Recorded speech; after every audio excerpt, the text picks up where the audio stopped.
Meu boa noite, queridos irmãos. Mais uma vez aqui estamos reunidos nesta casa de amor para iniciarmos mais um momento tão especial que é este, de ouvirmos um pouquinho mais dos ensinos de Jesus, a oportunidade de podermos meditar, refletir sobre tudo aquilo que Ele nos deixou, para que a nossa caminhada evolutiva possa ser plena de êxito. E por isso nós queremos agradecer imensamente ao nosso querido Mestre, aos benfeitores espirituais, que nos acompanham, que nos ajudaram, nos ampararam, permitindo que aqui estivéssemos hoje. Jesus, obrigada, querido amigo, pela tua ajuda, pela tua proteção, pelo olhar carinhoso de mestre, amigo e irmão, para com cada um de nós, querido amigo. Que possamos prestar muita atenção nas colocações do nosso irmão Júlio, que ele tenha, Senhor, todas as bênçãos a envolvê-lo, para que da melhor forma ele consiga passar para nós estes ensinamentos e nós estarmos aptos a assimilar, a pensar, a meditar e a refletir. E tudo isso vai nos proporcionar momentos tão especiais, porque sairemos daqui muito melhores do que quando aqui chegamos, envolvidos em vibrações de paz, de luz, dando continuidade à nossa trajetória. E assim, vamos dar por iniciada a nossa palestra da noite. Que assim seja. Boa noite, meus irmãos. É sempre uma grande satisfação a gente voltar a essa casa para uma exposição. Como a nossa irmã falou, nós vamos comentar hoje a fatalidade na visão espírita, porque uma infinidade de dúvidas cerca os acontecimentos do nosso dia a dia e a maioria das pessoas não consegue compreender o porquê das coisas. Tem alguns que acham que tudo é fruto do acaso, por assim dizer, da acomodação das coisas, acomodação das situações, acomodação das ocorrências, mas tem outros que acreditam que tudo segue um roteiro já pré-estabelecido.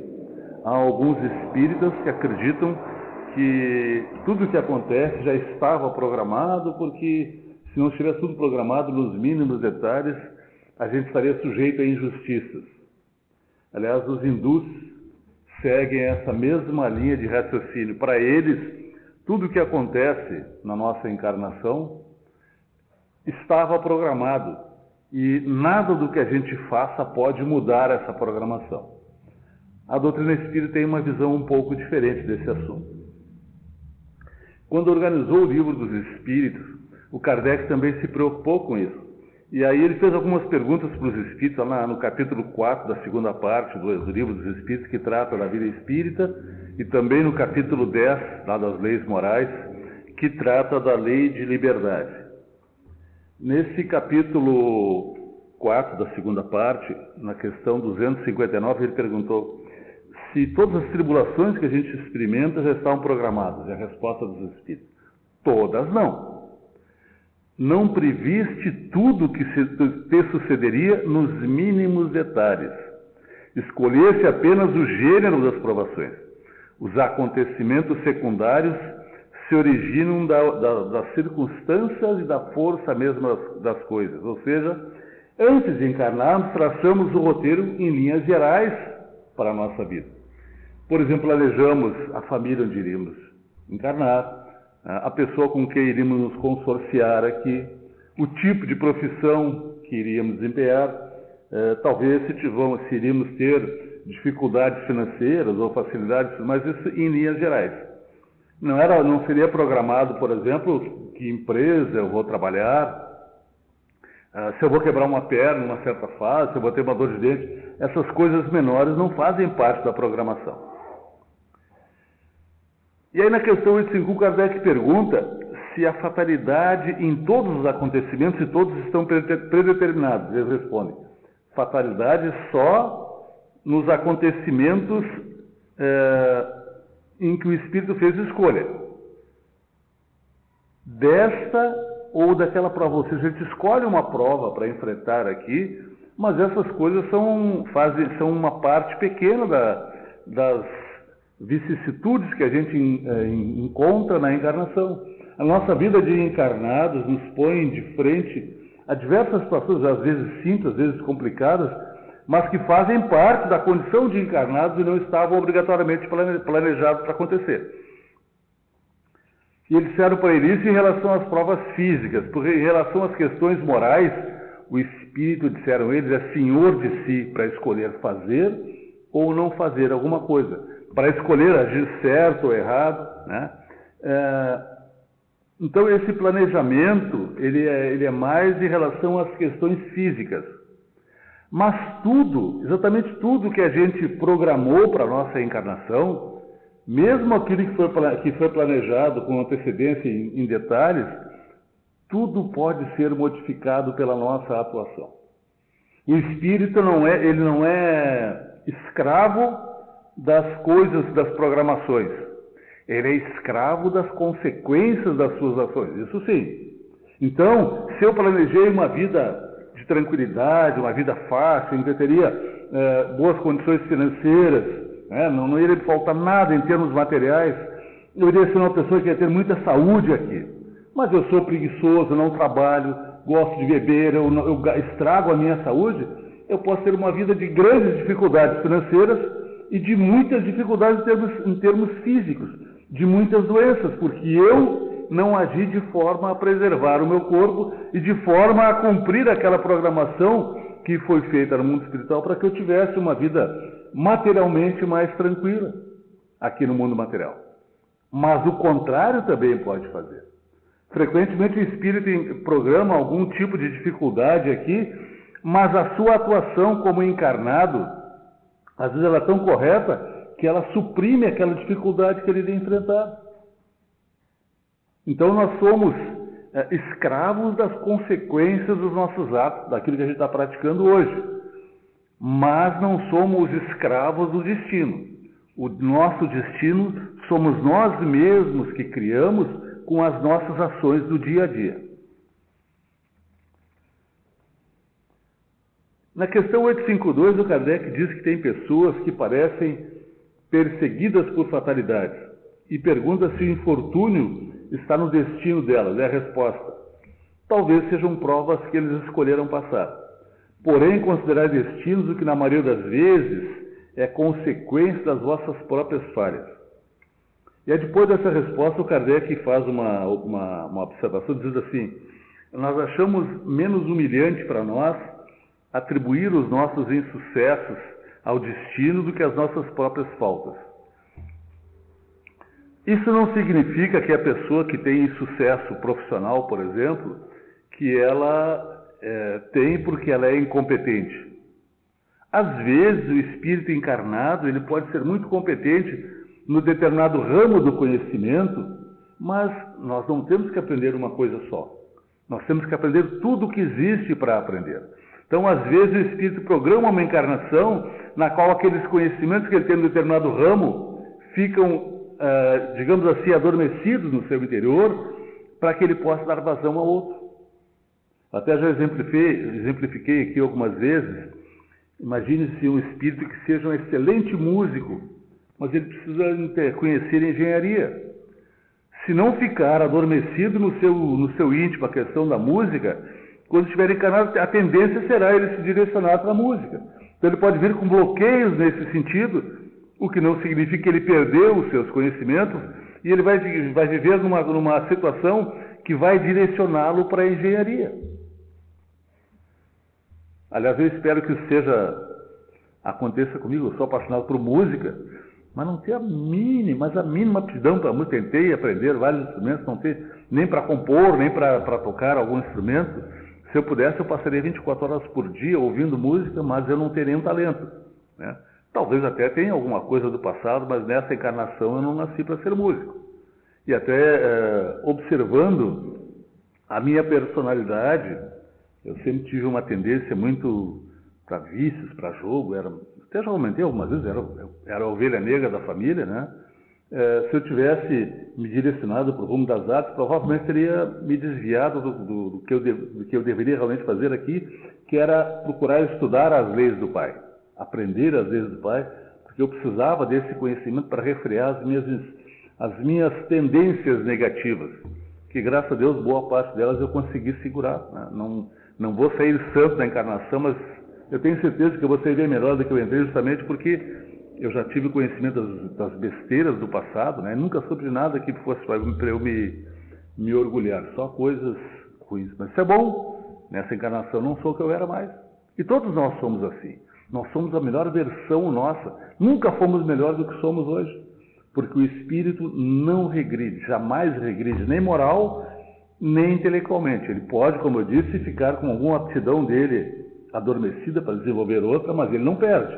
Quando ele desencarnar, aquilo que ficou adormecido vai voltar à sua mente. Então, nenhum de nós programou vir para cá, né, programando nos mínimos detalhes o que vai fazer.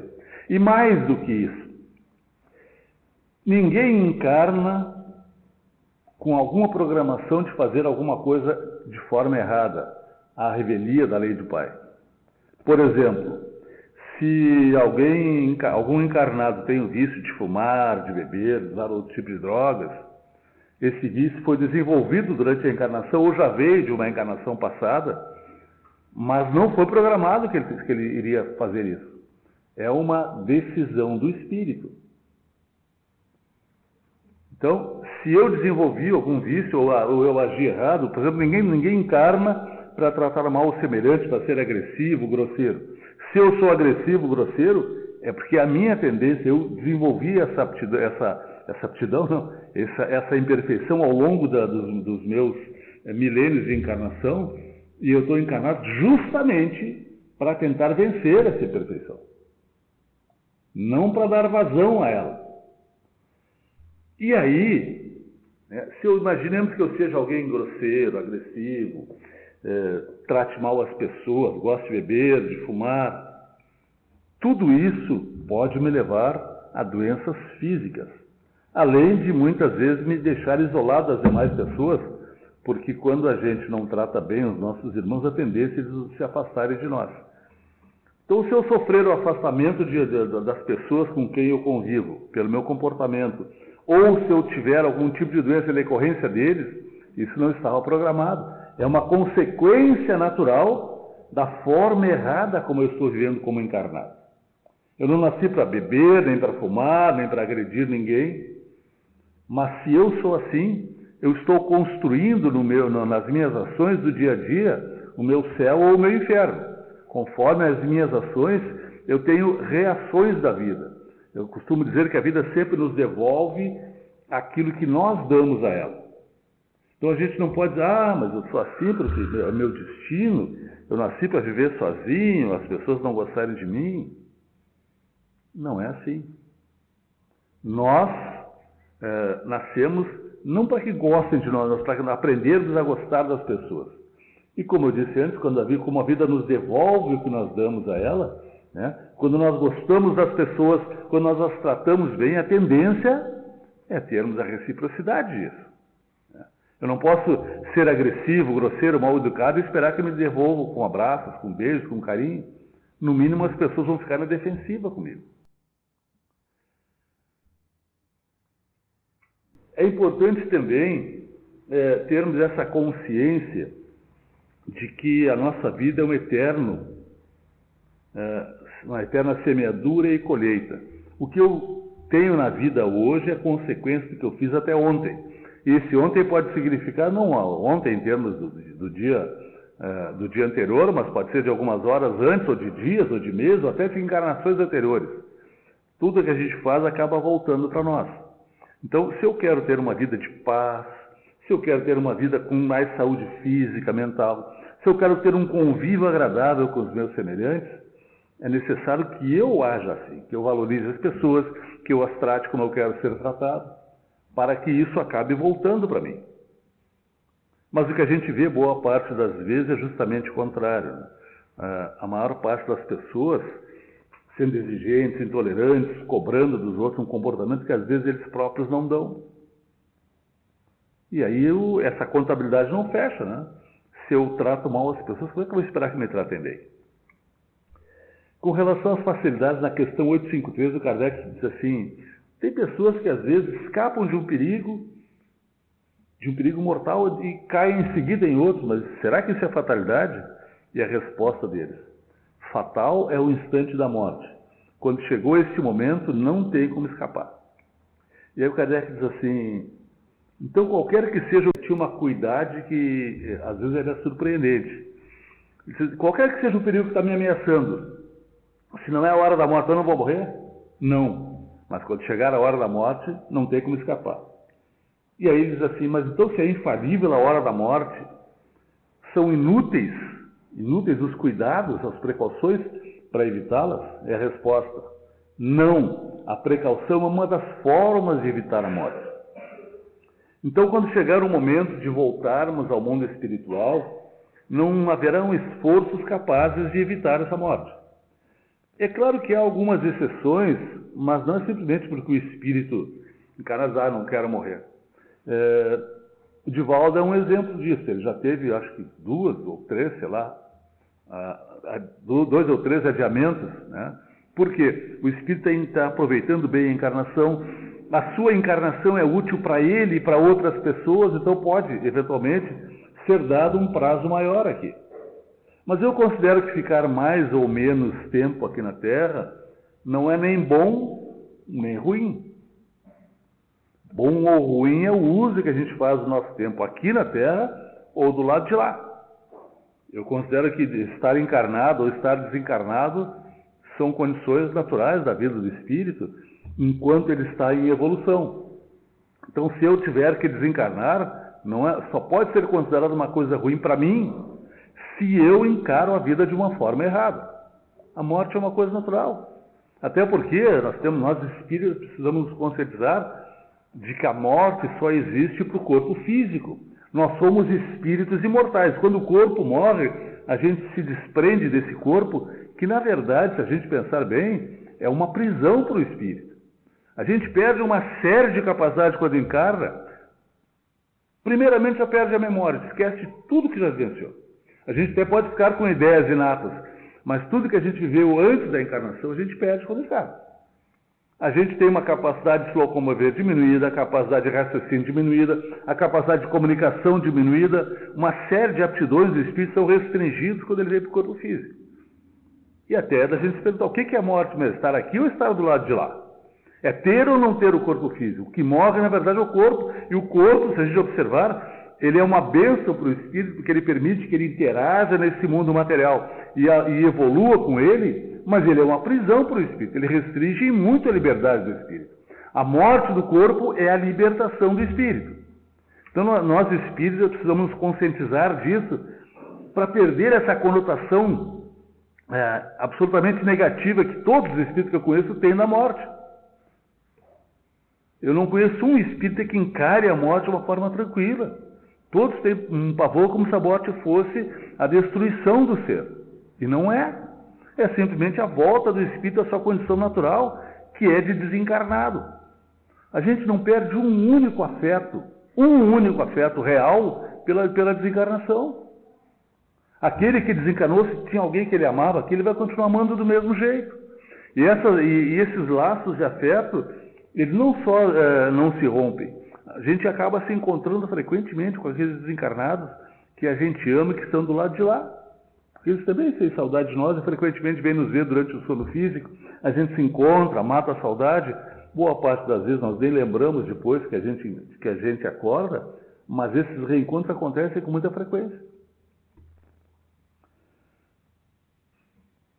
Mas, então, quando chegar a hora, né, do nosso desencarne, não tem como escapar. Mas antes do momento que foi programado para o espírito desencarnar, não existe uma única pessoa que possa fazer com que esse momento seja antecipado, a não ser o próprio encarnado. Se alguém quiser acabar com a minha vida física e não estiver na minha hora, ele pode fazer o que quiser, não vai conseguir. Eu tenho esse poder. Eu não tenho o direito de fazer, mas eu tenho o poder. E como eu não tenho o direito de acabar com a minha vida, se eu acabar com ela antes do tempo, eu vou sofrer consequências negativas. Mas eu sou o único que tem esse poder. Ninguém mais tem. Mas é claro que os cuidados que eu tenha pela preservação do corpo são obrigação minha. Porque esse corpo físico, como eu disse antes, seria extremamente importante para essa interação que eu vou ter aqui no mundo material, que vai me propiciar a minha evolução moral e intelectual. Vai me propiciar aos poucos ir construindo a felicidade que todo mundo procura e busca na comida, bebida, no sexo, na diversão, no poder. Mas a felicidade que a gente procura tem que estar dentro de nós. Ela é decorrente do nosso aperfeiçoamento moral e intelectual. Embora seja muito mais fácil dizer que a gente não é feliz por culpa do fulano, ciclano, não, nós não somos felizes porque nós não temos competência para isso. E o termo é exatamente esse. Quanto mais nós nos aperfeiçoarmos moral e intelectualmente, mais competentes nos tornamos para construir a nossa própria felicidade. Porque nós não devemos dar às pessoas e às situações o poder de nos infelicitar. Quando acontece alguma coisa com a qual eu não concordo, eu tenho o direito de não concordar, mas eu tenho que ter essa consciência. Eu não devo deixar que os acontecimentos externos me infelicitem. Essa felicidade tem que ser minha, condição interior minha. E isso é tão real que não importa o mundo em que eu esteja vivendo. Se eu saísse da Terra hoje e fosse para Júpiter, lá eu não seria 1 milímetro mais feliz do que eu sou aqui. Porque eu não tenho a capacidade que têm os habitantes naturais de Júpiter de ser felizes, porque eles são mais evoluídos que eu. Então não é o lugar que a gente está, não são as pessoas com as quais a gente convive que nos tornam mais ou menos felizes. São as nossas condições interiores. E é absolutamente essencial que seja assim. Porque se não fosse, a felicidade de cada um de nós não estaria na própria mão. Iria depender de outros. Isso não seria justo. E como Deus, além de bom, de sábio, Ele é justo, Ele faz com que nós sejamos os donos da nossa felicidade, da nossa infelicidade. Eu me entusiasmo e acabo me empolgando e esqueço do tempo. Eu gostaria de frisar uma coisa que é de extrema importância e que às vezes os espíritas não percebem. É de extrema importância que nós procuremos estudar a nossa doutrina com seriedade, aprofundar esse estudo o máximo que nos for possível, porque esse estudo, esse conhecimento nos faz cada vez mais donos da nossa própria vida, do nosso próprio destino. E quando a gente estuda, por exemplo, o Livro dos Espíritos, a gente às vezes, numa questão, a gente tem uma resposta, uma observação dos Espíritos que deram as respostas para o Kardec sobre um assunto e a resposta vem às vezes com uma conotação que parece não ter nada a ver com o assunto. Como está lá na questão 888, quando Kardec pergunta sobre a questão da esmola, e o Espírito Vicente Paulo está respondendo, né? E o cara diz, tu condena a esmola? Ele diz, não condeno. A forma como é dada é que está errada. E aí ele começa a fazer algumas considerações e ele diz assim,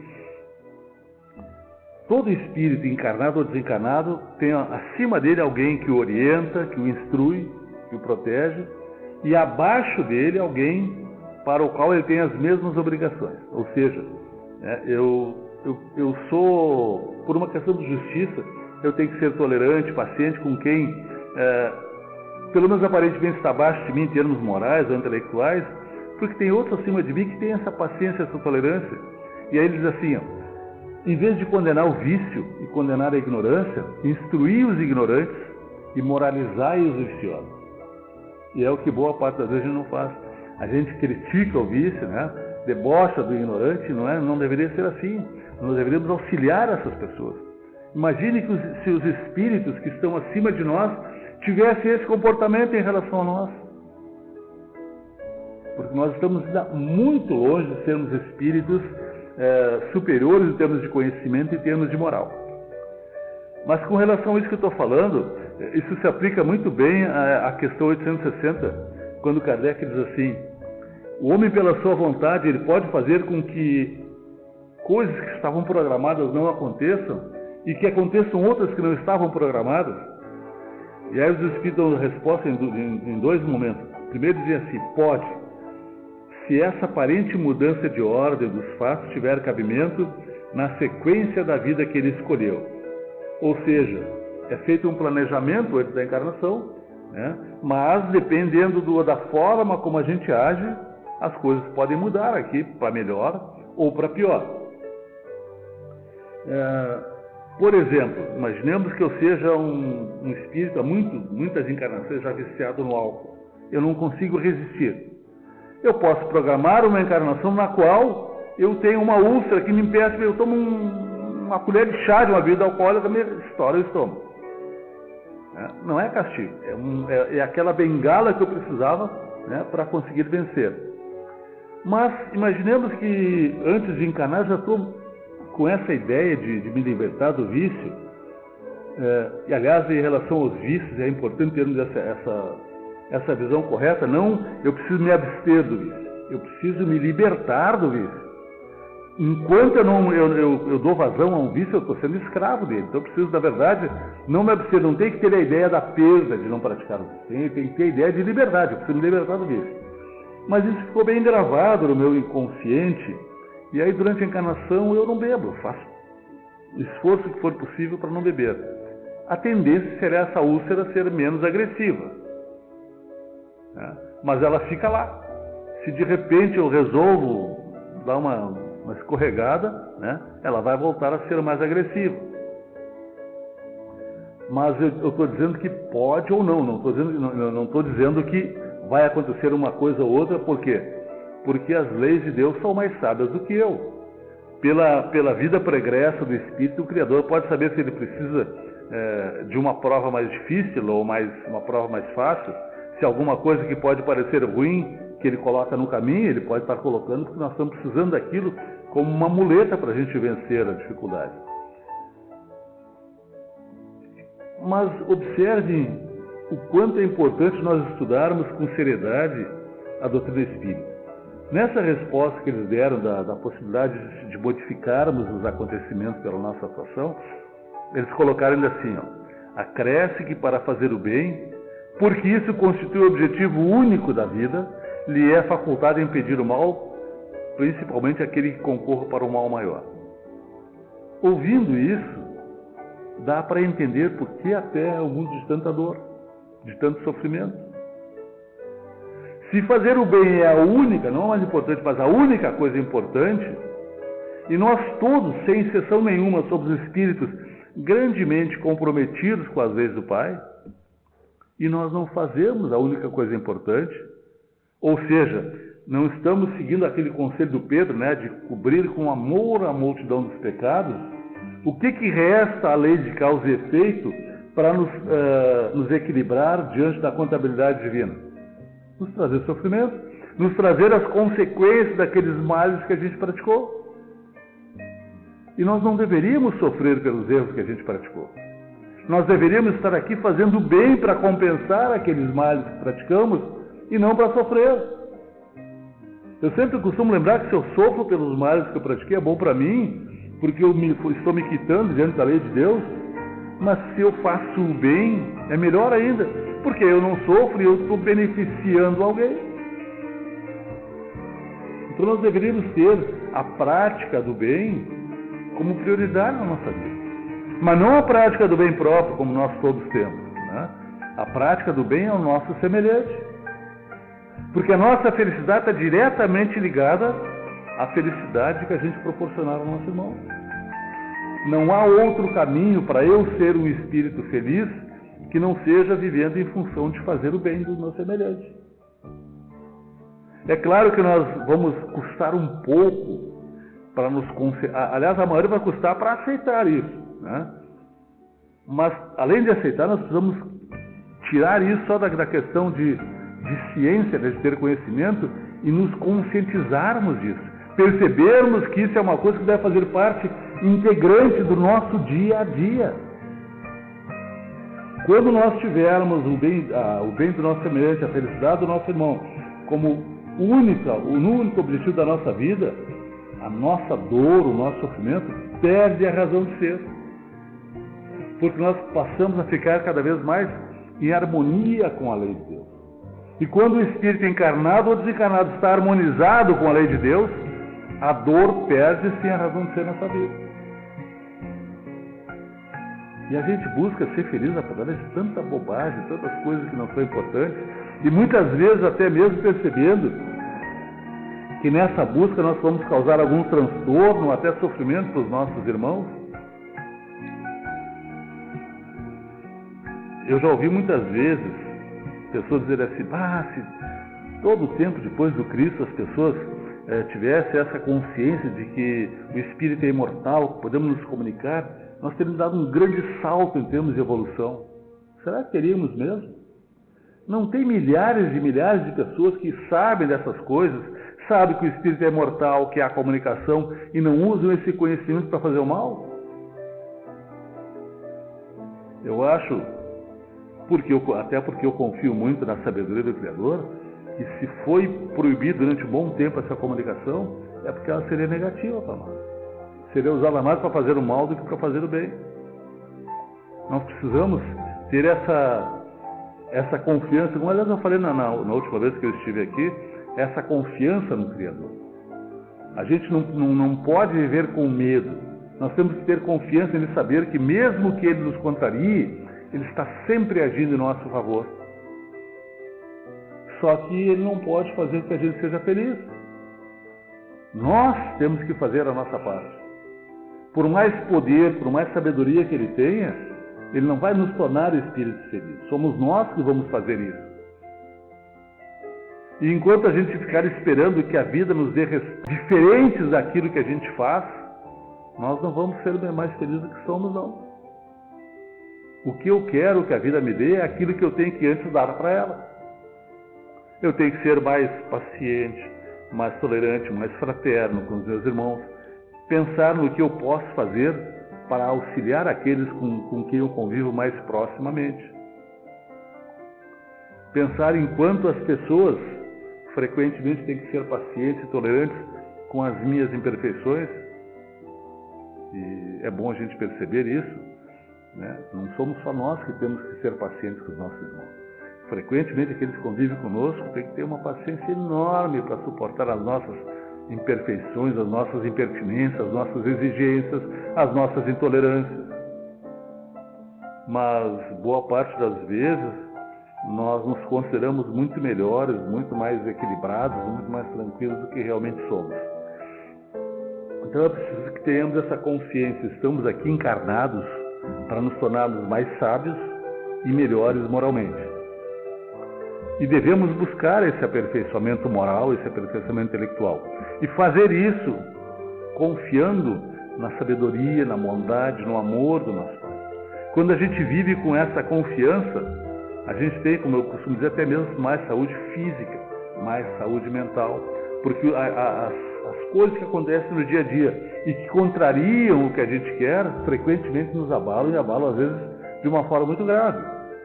O desencarne de um ente querido, por exemplo. Para quem não tem essa confiança no Criador, para quem não tem essa consciência de que jamais perdemos alguém que nós amamos de verdade, que esses afastamentos são temporários, mas fatalmente espíritos que se amam acabam se reunindo de novo. Quem não tem essa confiança, quando desencarna alguém que a pessoa ama, ela se abala muito. E esses abalos acontecendo frequentemente podem nos levar sim a problemas físicos e até mesmo problemas mentais. Abala até mesmo a nossa saúde mental. Eu conheci pessoas que, depois do desencarne de pessoas que amavam, acabaram largando tudo, até vivendo pela rua, porque não suportaram o embate. É claro que a gente não tem, eu não estou criticando essas pessoas. O que eu estou colocando, e essa é a obrigação de quem faz uma exposição, eu estou colocando o que é necessário para nós. E eu sei que não é fácil pôr em prática essas coisas. As atrações do mundo material, as nossas imperfeições, aquelas que a gente tem incrustado dentro de nós há milênios, elas nos fazem querer coisas diferentes do que aquilo que é conveniente para nós. Mas nós, espíritas, que estamos cada vez mais tomando conhecimento da realidade da vida, compreendendo cada vez melhor as leis do Pai e nos consideramos uma religião racional, temos que agir racionalmente. De que adianta eu conhecer o Espiritismo de fio a pavio, conhecer as obras do Kardec, as complementares, e não utilizar esse conhecimento no meu dia a dia? De que eu me beneficio se fizer assim? De que adianta, como em relação às leis físicas, de que adianta eu ser um médico, né, saber todos os males que um vício pode causar, e beber, fumar, usar drogas pesadas? O conhecimento não vai impedir que eu fique doente. Então, esses conhecimentos que eu tenho só me beneficiam se eu os puser em prática. Não é fácil? Claro que não. A gente não se modifica de uma hora para outra. Mas quanto mais nós nos conscientizarmos disso, e esse é o ponto principal para a nossa modificação, termos consciência de que estamos encarnados para tratar da nossa evolução e que os verdadeiros inimigos que nós temos não estão em lugar nenhum fora de nós. Estão todos dentro, são egoísmo, orgulho, ambição, inveja, toda essa gama de monstrinhos que nos fazem agir errado, que nos fazem encarar de forma equivocada o que acontece e, por consequência, nos fazem sofrer. E quanto mais a gente se esforçar, melhor a gente se torna.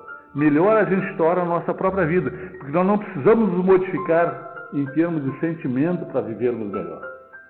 Se eu sou alguém agressivo, mas eu percebi que a agressividade está errada, e eu consigo refrear a minha agressividade quando alguém me contraria, me perturbo se a pessoa me contraria, mas eu não parto para a agressividade, estou diminuindo a perturbação na minha vida. E cada vez que eu conseguir evitar uma ação errada, é um problema menos que eu estou evitando para mim. Espero que de alguma forma eu tenha sido útil com esses comentários, que os nossos benfeitores espirituais nos auxiliem a compreendermos cada vez mais as leis do nosso Pai e a utilizar esse conhecimento no nosso dia a dia para que a gente construa a nossa própria felicidade. Muito obrigado.